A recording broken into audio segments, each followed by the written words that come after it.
সাতক্ষীরায় গত এক সপ্তাহ ধরে টানা কয়েকদিনের বৃষ্টি হচ্ছে, আর এই বৃষ্টিতে সাতক্ষীরার বেশ কয়েকটি নিম্ন অঞ্চল তলিয়ে গেছে। সাতক্ষীরা শহরের ভেতরে পৌরসভার মধ্যে প্রায় 1/3 এখন প্লাবিত। তবে আমি যেখানে আছি এখানকার বাসিন্দারা বলছে যে এই অঞ্চলের প্রায় সবথেকে বড় যে দুর্ভোগ, সব থেকে আকুতির যে কথা, সেটা হলো এই অঞ্চলের মানুষ গত কয়েক বছর ধরে এই বৃষ্টির সময় আসলেই জলাবদ্ধতায় শিকার হচ্ছে।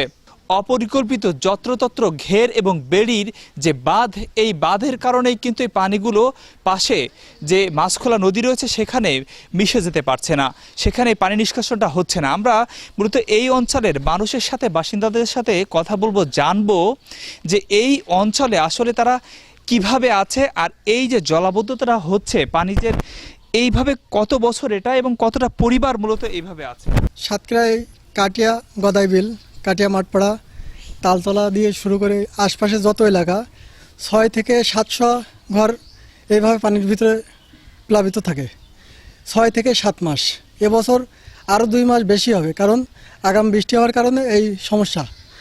আর প্রথমত এই পাশে যারা ঘের করে মুখের কাছে, এরা মাছ ছাড়ে না।